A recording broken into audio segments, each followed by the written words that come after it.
morning to all of you in the class of mathematics. I am Deepa Tyagi और हम अपना maths का unit number 2 पढ़ रहे थे, that is differential calculus second.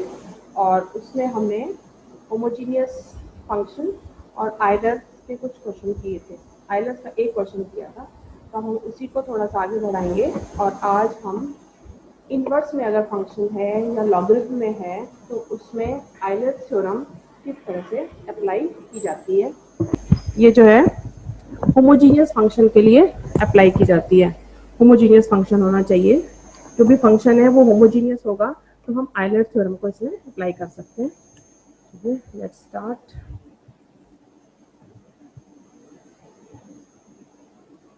Unit second और हमारा था इसमें आज जो हम होमोजीनियस फंक्शन, ये हमने लास्ट क्लास में पढ़ा था, उसी को थोड़ा सा और देखेंगे। और नंबर 2 पे हम आइलर्स थ्योरम, इसका स्टेटमेंट हमने पढ़ लिया था, उसको देखेंगे कि कैसे है। अगर फंक्शन इनवर्स फंक्शन हो, इनवर्स फंक्शन दिया हो या आपके पास लॉगरिथम फंक्शन हो, तो उसको होमोजीनियस कैसे निकालते हैं कि वो किस तरह से लेके हम चलेंगे कि आइलर्स थ्योरम हम उसमें अप्लाई कर सकें। आइलर थ्योरम तभी लगेगी जब फंक्शन जो है, फंक्शन शुड बी होमोजीनियस। तो देखते हैं एग्जाम्पल के साथ। जैसे मैं एक रैशनल फंक्शन ले लेती हूँ। रैशनल फंक्शन मीन्स जो आपका न्यूमरेटर अपॉन डिनोमिनेटर की फॉर्म वाला है ये फंक्शन। ये लिखा हुआ z is equal to, if z is equal to, function है x square plus y square upon x plus y. This is a rational function. Then find del z upon del x del x plus y del z upon del y। इसकी value हमें find करनी है। ये चाहिए हमें। अच्छा, ये इसको यहाँ से हम देख पा रहे हैं कि आइलर्स थ्योरम के कुछ दिखाई दे रहा है। आइलर्स थ्योरम में क्या था? आइलर्स थ्योरम में था फंक्शन मीन्स u फंक्शन है, u फंक्शन है x एंड y का, और ये होमोजीनियस है। Homogeneous function should be homogeneous. तो x del u upon del x plus y del u upon del y is equal to n u. u is a function, n homogeneous function of order n। इस तरह से तो function homogeneous, उसका order n, तो ये statement इसका हो जाएगा। अब यहाँ पे देखिए, यहाँ पे हम देखते हैं कि ये जो पार्ट है हमारा, ये जो हमें दिख रहा है, ये सिर्फ इतना ही देखते हैं यहाँ तक, राइट हैंड साइड इसको छोड़ देते हैं।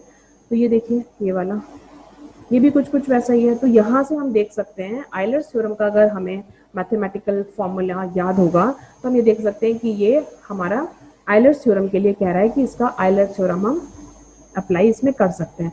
तो हमें सबसे पहले यहाँ पे इसको होमोजीनियस फंक्शन में कन्वर्ट करना है कि ये किस तरह से होमोजीनियस है। होमोजीनियस की एक स्टैंडर्ड फॉर्मेट है रैशनल फंक्शन को होमोजीनियस में। देखिए यहाँ से इसकी डिग्री दोनों की सेम है, पर डिनोमिनेटर की डिग्री डिफरेंट है।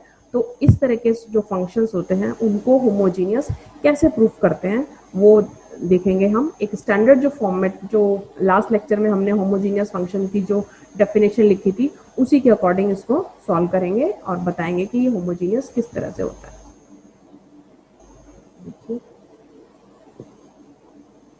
होमोजीनियस फंक्शन, तो इसकी डेफिनेशन इस तरह की है, x raise power n phi y upon x। इस फॉर्म में फंक्शन होना चाहिए।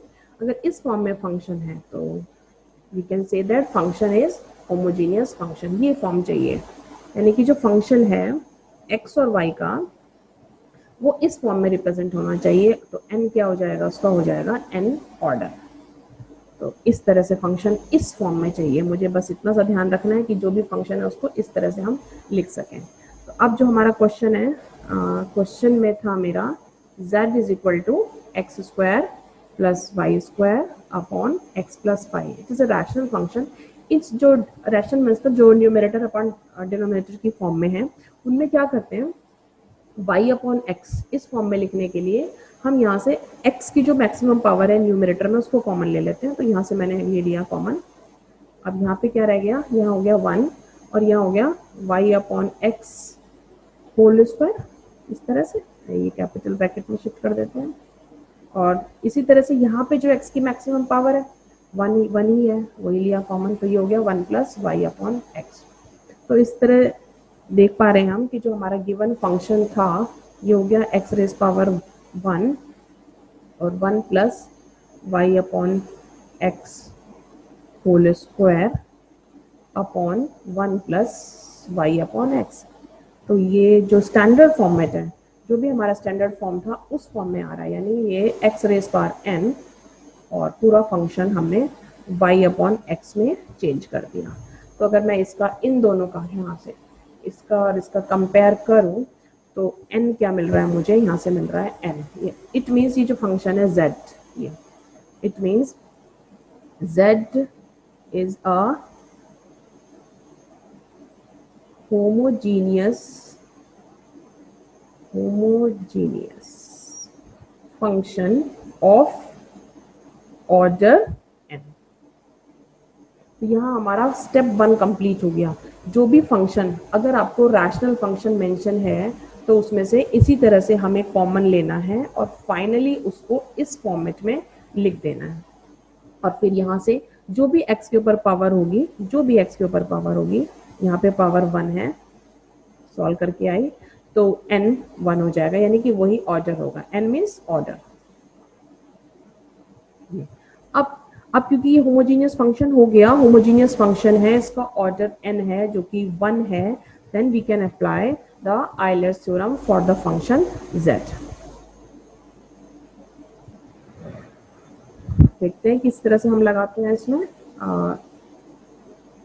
z is equal to x square plus y square upon x plus y. Since z is a homogeneous function of order n is equal to 1, then by Euler's theorem x del z upon del x plus y del z upon del y is equal to n u। ये हो गया, इसके हिसाब से हमें apply करना है। तो del z upon del x, x ये आ गया। तो इस क्वेश्चन में ये तो सब कुछ गिवन था हमें। n कितना है हमारा, n what is n, n है हमारा 1। ये सॉरी, क्योंकि function not u, function is z, तो यहाँ हम इसको n z ही लिखेंगे। तो n इंटू z, यानी कि z, यही हमसे वो पूछ रहा था क्वेश्चन में, यही पूछा था उसने। तो आंसर हो गया z क्या है, x square plus y square upon x plus y. तो इट मीन्स ये हमारा प्रूफ हो गया। प्रूफ करने के लिए वो पूछ रहा था x del z upon del x, del z upon del x plus y del z upon del y. Actually वो इसकी वैल्यू फाइंड आउट कर रहा था, प्रूफ नहीं करना था। इसकी वैल्यू फाइंड आउट करनी थी, तो इसकी वैल्यू किसके इक्वल आ गई, z के इक्वल आ गई। z की वैल्यू ये है, तो फाइनली आंसर हमारा ये हो गया। तो इस तरह से रहेगा।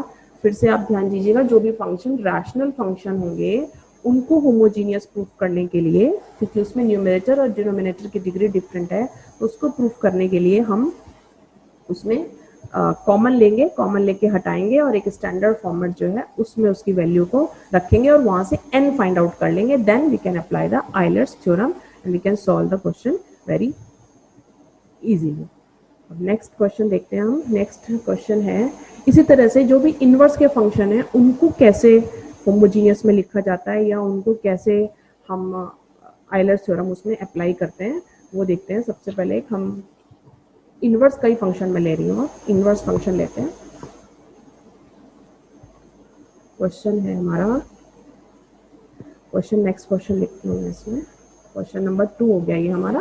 क्वेश्चन नंबर 2 है, if u is equal to sine inverse x square plus y square upon x plus y, show that x del u upon del x plus y del u upon del y is equal to 10u। ये हमारा question है और इसको हमको prove करना है। तो इसमें देखिए कैसे करेंगे हम। ये इनवर्स फंक्शन है, जितने भी इनवर्स फंक्शन हो या लॉगरिथमिक फंक्शन हो, यहाँ पे देखिए न्यूमरेटर की डिग्री कुछ और है, डिनोमिनेटर की डिग्री कुछ और है। तो किस तरह से ये होमोजीनियस होंगे, क्योंकि हम यहाँ से, ये जो है हमारा, यहाँ से हमें पता चल पा रहा है, यहाँ से हम जज कर पा रहे हैं कि यहाँ अगर हम आयलर्स थ्योरम अप्लाई करें तो हमारा काम इजीली हो सकता है। पर आयलर्स थ्योरम के लिए फंक्शन को होमोजीनियस करना पड़ेगा, होमोजीनियस बताना पड़ेगा। इस केस में ये होमोजीनियस नहीं है u, तो क्या करेंगे हम, इसमें जो भी साइन इनवर्स के फंक्शन है ये ऐसे है, u is equal to sine inverse x square plus y square upon x plus y. इस तरह से ये फंक्शन लिखा हुआ है। तो हम इसमें क्या करते हैं, u होमोजीनियस नहीं है इस केस में, अभी नहीं है u होमोजीनियस फंक्शन। तो हम क्या करेंगे, जो भी इनवर्स के फंक्शन होंगे या जो भी हमारे लॉगरिथम के फंक्शन होंगे तो उसमें सेम पैटर्न पे करेंगे। तो ये जो साइन इनवर्स है ये यहाँ से हटा के यहाँ पहुँचाएंगे। अगर आप इसको जस्ट अंडरस्टैंडिंग के लिए देख सकते हैं तो ये हो गया साइन u। तो साइन u की वैल्यू क्या हो गई, x square plus y square upon x plus y. आप देख सकते हैं यहाँ पे, अगर मैं इसको, जो अभी हमने लास्ट क्वेश्चन किया था पिछले वाला, उससे देखें तो यहाँ से मैंने एक्स स्क्वायर कॉमन निकाला, तो यहाँ क्या हो गया, वाई अपॉन एक्स, दोनों पे स्क्वायर है तो एक साइड लिख दिया कंबाइंड। यहाँ से फिर से एक्स निकाला, पिछले क्वेश्चन की तरह हो गया ये बिल्कुल, वाई अपॉन एक्स, तो ये पावर 1 2, तो ये फाइनली पावर 1 हो गई और ये इस फॉर्म में चेंज हो गया। तो इसका n कितना हो गया, 1 हो गया और ये होमोजीनियस हो गया। तो होमोजीनियस कौन सा फंक्शन हुआ, ये वाला फंक्शन है ना, ये फंक्शन होमोजीनियस हुआ। और है कौन सा, ये साइन u है ये। तो यानी u तो होमोजीनियस नहीं था, लेकिन साइन u जो है वो होमोजीनियस हो गया। तो साइन u को एक अलग से नेम दे देते हैं, let sine u is equal to z is a homogeneous function of order 1, इस तरह से। तो अब हम आयलर्स थ्योरम किस में अप्लाई करेंगे, आयलर्स थ्योरम हम अप्लाई करेंगे अब z में। अब u में नहीं करेंगे क्योंकि u नहीं था, u को चेंज करा हमने साइन u में। तो साइन u, पूरा जो u है ये इसमें दिखाई दे रहा है। तो sine u is equal to z, ये जो है ये हमारा होमोजीनियस फंक्शन हो गया। देन अब हम जो आयलर्स थ्योरम अप्लाई करेंगे वो z के लिए करेंगे। बट z जो है, z ये है, इसको आप याद समझ सकते हैं कि यहाँ पे इसको मैंने लेट z ले लिया, ऐसे समझिए। तो z किसका फंक्शन है, x का और y का। तो by Euler's theorem, Euler's theorem के हिसाब से क्या हुआ, z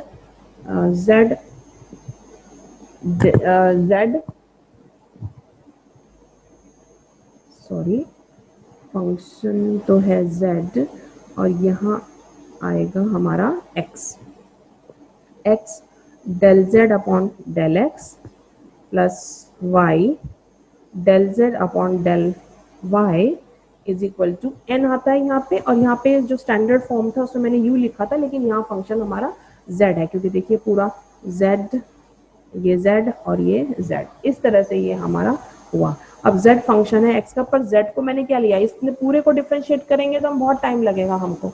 अगर मैं z को इस पूरे को x और y की फॉर्म में लेके यहाँ डिफरेंशिएट करती हूँ, क्योंकि मुझे ये वैल्यू फाइंड करनी है, तो मुझे काफी टाइम लगने वाला है।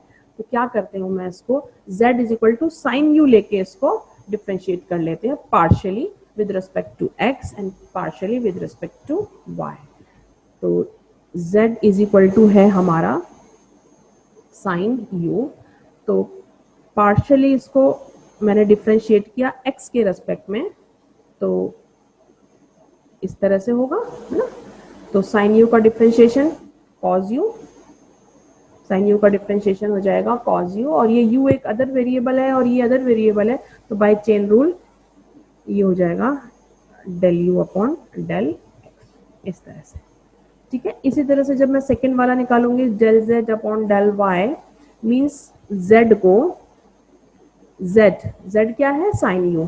आप एक्स और वाई में मत लेना, अगर एक्स और वाई में लेंगे तो हमें काफी टाइम लगेगा इसको डिफ्रेंशिएट करने में, तो इस तरह से इसलिए लिया। साइन यू का डिफ्रेंशिएशन हो गया कॉज यू, और यू है, यू अनदर वेरिएबल है, y के रेस्पेक्ट में कर रहे हैं पार्शियली, तो ये हो गया del u upon del y।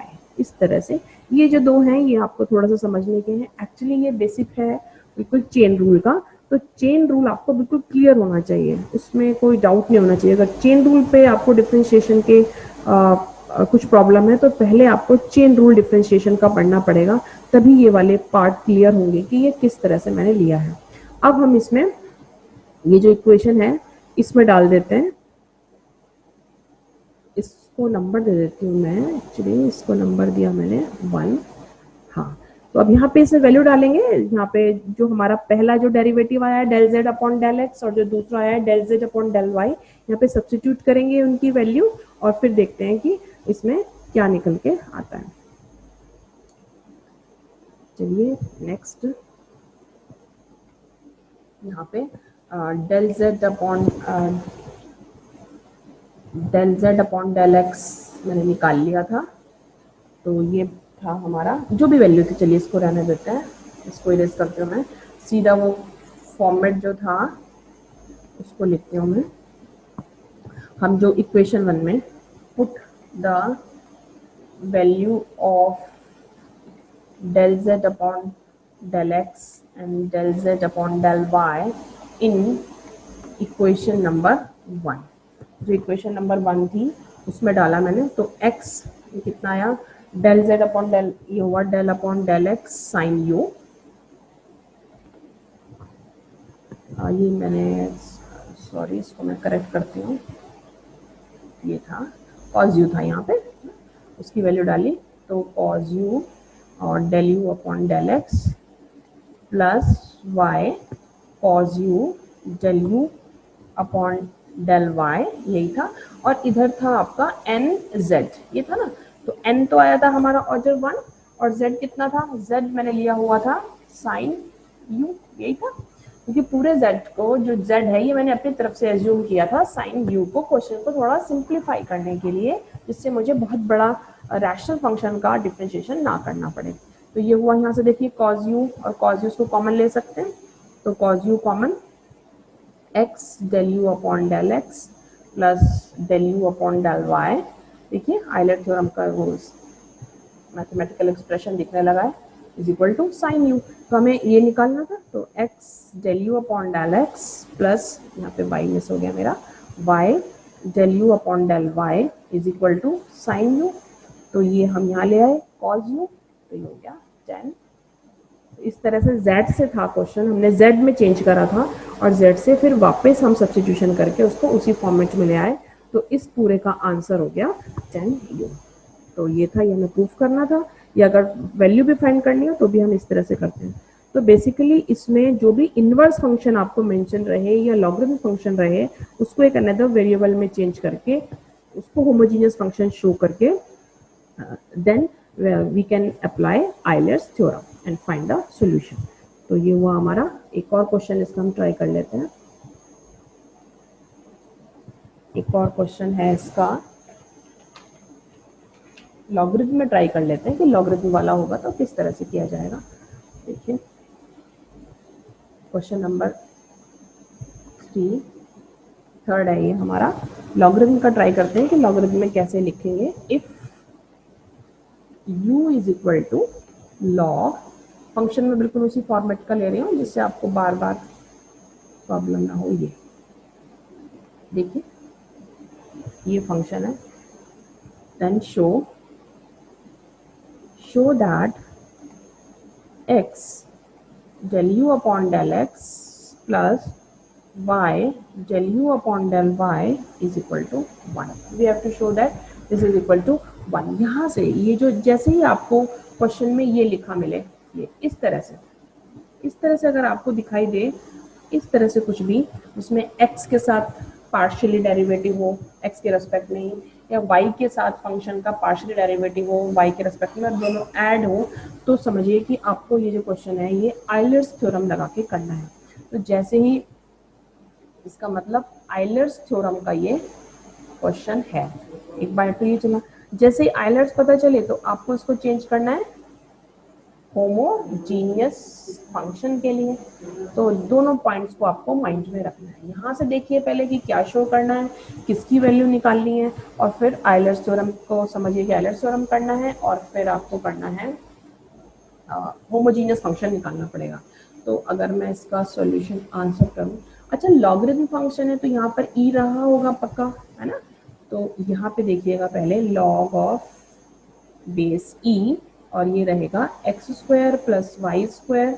अभी न्यूमरेटर डिनोमिनेटर दोनों की डिग्री अलग अलग दिख रही है हमें इस तरह से. तो अगर आपको ध्यान हो लॉगरिथम की प्रॉपर्टी के अकॉर्डिंग, ये जो ई है ये इसको इस तरह से लिख सकते हैं, पावर एंड एक्सपोनेंट्स या लॉगरिथम के जो रूल है, बेसिक जो डेफिनेशन है, सॉरी ये नहीं आएगा यहाँ पे, इस तरह से. तो ये जो ई होता है ये लॉग के साथ ई यहाँ रहेगा, और जो इक्वल के इधर है ये पावर में चढ़ेगा, और जो बचा हुआ है वो सारा ऐसे आ जाएगा. तो ये हो गया. अब आपको ध्यान आएगा कि ये रैशनल फंक्शन है, दोनों पोर्शन में न्यूमरेटर और डिनोमिनेटर में दोनों में हर टर्म की डिग्री ऊपर तो सेम है नीचे भी सेम है, लेकिन दोनों के अलग अलग है. तो इसको होमोजीनियस प्रूफ करना है. होमोजीनियस प्रूफ अभी लास्ट दो क्वेश्चन इसी तरह के करें हमने बिल्कुल सेम. तो अब ये फंक्शन, इस फंक्शन पे हम थोड़ा सा फोकस करते हैं. तो ये देखिए अगर मैं यहाँ आपको दिखाऊं कि ये फिर से आपने एक्स स्क्वायर कॉमन लिया, तो ये हो गया 1 plus y upon x whole square, और ये हो गया x 1 plus y upon x, और ये आ गया आपका एक्स रेस पावर 1. ये फंक्शन वाई अपॉन एक्स में आपका कन्वर्ट हो गया. तो ये क्या, इसका मतलब क्या है, ये होमोजीनियस है, होमोजीनियस फंक्शन है ये ऑफ ऑर्डर 1. ऑर्डर का सिंबल क्या है, n है, तो यहाँ n यानी कि n इज इक्वल टू 1 हो गया हमारा. तो ये होमोजीनियस हुआ, ये फंक्शन होमोजीनियस हुआ जो कि x और y में दिख रहा है, पर एक्चुअली ये फंक्शन किस में कन्वर्ट हुआ, e रेज़ पावर u. तो ये भी होमोजीनियस, जब ये होमोजीनियस है और ये इसके इक्वल है तो ये भी होमोजीनियस. तो इसका मतलब e रेज़ पावर u, इसको ले लीजिए आप z, let z is equal to e raise power u is a homogeneous function of order n is equal to 1. अब इसमें आइलर्स थ्योरम लगाते हैं. Then by Euler's theorem, Euler's theorem किस में लगेगी, अब z में लगेगी, इसमें u में नहीं लग सकती. ये आपको बस यही पॉइंट इसमें ध्यान रखना है, क्योंकि u तो डायरेक्टली था नहीं होमोजीनियस, हमने उसको e की पावर u में चेंज किया. देन e की पावर u जो है वो होमोजीनियस में है, तो अब थ्योरम लगेगी आपकी z में. तो वो किस तरह से रहेगी, आइलर्स थ्योरम z में लगेगी. तो ये, और z किसकी फॉर्म में है, z ये है z, और z है किसकी फॉर्म में, x और y की फॉर्म में अल्टीमेट. तो आइलर्स थ्योरम क्या हो गई इसकी, आइलर्स थ्योरम हो गई इसकी x del z upon del x plus y del z upon del y is equal to n into z. इस तरह से ये इसकी लगेगी, जिसमें भी z जो है वो एक्चुअली में तो x और y का फंक्शन है. तो इस तरह से ये अप्लाई होगी. तो ये स्टेटमेंट आपको बिल्कुल क्लियर होना चाहिए कि किस तरह से हम इसको लिखते हैं, किस तरह से आइलर्स थ्योरम को अप्लाई किया जाता है. z होमोजीनियस फंक्शन है, तो जो पार्शियल डेरिवेटिव आएंगे वो z के आएंगे, पर ये है फंक्शन x और y का. देखिए x और y का फंक्शन है, तो इस तरह से डिफ्रेंशिएट करेंगे, पहले पार्शियली x के रेस्पेक्ट में, और फिर अगला फैक्टर जो रहेगा वो y का रहेगा.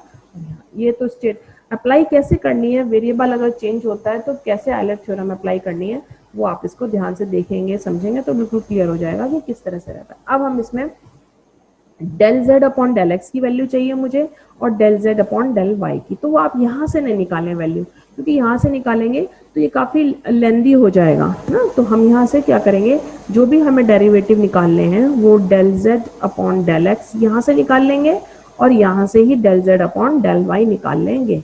तो z is equal to e raise par u को लेके हम ही पार्शियली डेरिवेटिव फाइंड करेंगे। नेक्स्ट पेज में देखते हैं हम इसको कैसे हम इसे लेंगे। चलिए अब था हमारा z is equal to e raise power u, ये है हमारा फंक्शन। ये देखिए फाइनली ये एक और फंक्शन आ गया।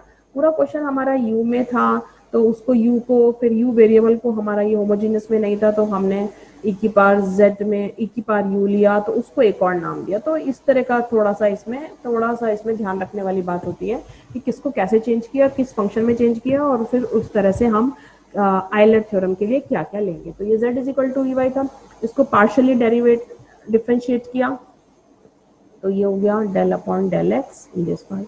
x भी वेरिएबल है, y भी वेरिएबल है, u is a function of z is a function of x and y, और तो u भी वेरिएबल था अकॉर्डिंग टू क्वेश्चन। तो हमें ई रेस पार u और ये चेन रूल, ये थोड़ा सा ध्यान रखना है आपको।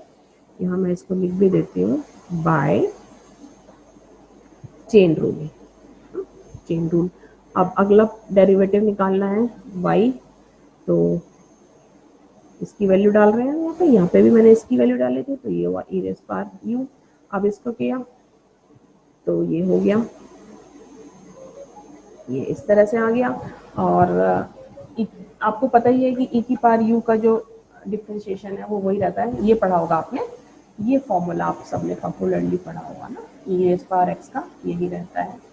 तो इस तरह से वहीं से यूज किया। देखिए यहाँ से भी देख सकते हैं, यहाँ पे ई रेस पावर x है तो यहाँ x की रेस्पेक्ट में डिफरेंशिएट करते हैं, लेकिन यहाँ पर ई रेस पावर u है और ऐसे समझिए कि यहाँ इस तरह से डिफरेंशिएट कर रहे हैं s के रेस्पेक्ट में। ये मैं ऑर्डिनरी डिफरेंशिएशन कह सकता हूँ। देखिए ये अलग है, ये अलग है, दोनों वेरिएबल्स हैं, कोई भी कांस्टेंट नहीं है, तो ये इस रूल के हिसाब से ये आ जाएगा। और फिर आप x के प्लेस पे जो था इंटू करके उसका दोबारा से करते हैं, तो ये इस तरह से बनता है। तो चेन रूल तो आपको आना बहुत ही जरूरी है डिफरेंशिएशन का, जो कि आपने फर्स्ट सेमेस्टर में डिफरेंशिएशन का पढ़ा था, तो वो क्लियर होना जरूरी है। अब हम यहाँ पुट कर देंगे, पुट जो हमारी थी, put the value of del z upon del x and del z upon del y in कौन सी इक्वेशन थी? इक्वेशन थी हमारी del z upon del x plus y del z upon del y is equal to nz। ये था ना, इसमें रखना है हमें। अब रखिए, इसमें रखा तो हमने क्या आ गया, x del z upon del x की वैल्यू हम सब्स्टिट्यूट करेंगे और इसकी सब्स्टिट्यूट करेंगे ना, यही पता है हमें, और हमें n भी पता था, n की वैल्यू हमारी 1 थी। तो del z upon del x की रखी हमने, तो ये x है, ये e u del u upon del x plus y as it is. फिर यहाँ से इसकी देखी हमने, तो ये हुआ e रेस पार u del u upon del y, ये था 1 और ये था 1 इंटू z। अब देखिए यहाँ पे ई रेस पार u कॉमन है, तो दोनों में से निकाल लिया हमने, तो x del u upon del x plus y del u upon del y is equal to z। But z किसके इक्वल था? देखिए ई रेस पार u, क्योंकि यहाँ ई रेस पार u लिख रखा है, तो थोड़ा सा इसको सिंप्लीफाई करेंगे, ये वाला यहाँ से हटेगा फाइनली, तो ये बन जाएगा आपका 1। तो ई रेस पार u ये वाला यहाँ डिनोमिनेटर में आएगा और ये कट के 1, तो फाइनली इसका आंसर जो है वो 1 आ जाएगा। तो इस तरह से होगा, इस तरह से इसको हम सॉल्व कर सकते हैं। जो लास्ट क्लास थी उसमें मैंने आपके लिए एक लास्ट क्वेश्चन लिखा था, उसमें क्या किया था मैंने, उसमें मैंने ये क्वेश्चन लिखा था मैंने, ये वाला। तो देखिए अगर आपको सेटअप ट्राई करिएगा आप लोग कि कैसे, ये क्वेश्चन था if u is equal to sine inverse, ये लास्ट क्लास में मैंने लिखा था, ये इस तरह से था क्वेश्चन, और उसमें मुझे ये शो करना था x del u upon del x plus y del u upon del y is equal to 0। देखिए इनवर्स फंक्शन है, ये उठा के यहाँ पहुँचाया तो क्या हो गया, sine u root x minus root y upon root x rational function है। देखिए इसको, ये अब ये होमोजीनियस हो गया, इन्वर्स की फॉर्म में नहीं, तो इसको अलग से ले लीजिए।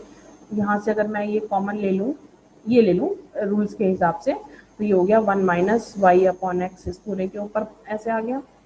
इधर से लिया तो फिर से रूट एक्स लिया, तो 1 प्लस फॉर्मेट में चेंज करना है, वाई अपॉन एक्स के फॉर्म में चेंज करना है, इसलिए इस तरह का करते हैं। तो ये कट गया, तो ये x की पावर क्या रह गई, यहाँ पे 0 रह गई, कुछ है ही नहीं, तो ये फंक्शन हो गया इसकी फॉर्म। तो ये साइन यू, तो इसका मतलब हुआ sine u is a homogeneous function, और n उसका क्या हो गया, यहाँ पे 0 हो गया है ना। तो साइन यू, तो let sine u is equal to z, इस तरह से इसको साइन को z लेंगे और इसको अब हम आयलर थ्योरम अप्लाई करेंगे। बाय आयलर थ्योरम क्या हुआ, ये हुआ x, क्योंकि z अल्टीमेट फंक्शन है x और y का, ये z लिया ना हमने, तो ये फंक्शन है x और y का, तो इसलिए x आएगा यहाँ del z upon del x plus y del z upon del y is equal to n into z। तो ये 0 है, यहाँ पे वैल्यू डालेंगे तो ये पूरा पार्ट 0 ही हो जाएगा।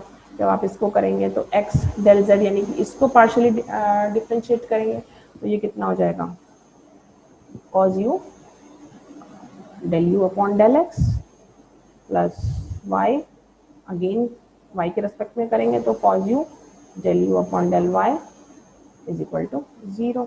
तो ये अब यहाँ से कॉमन है तो यहाँ डिवाइड होगा तो ये पूरा 0 हो जाएगा। तो हम इस तरह से x del u upon del x plus y del u upon del y is equal to 0, इस तरह से आप इसको प्रूफ इसका कर सकते हैं। तो बस इसमें ध्यान देने वाली बात यही है कि इन्वर्स और लॉगरिथम को आप चेंज करते रहिएगा, क्योंकि डायरेक्टली वो होमोजेनियस नहीं कर पाएंगे, और फिर अप्लाई आयलर थ्योरम अच्छे से आपको करनी है।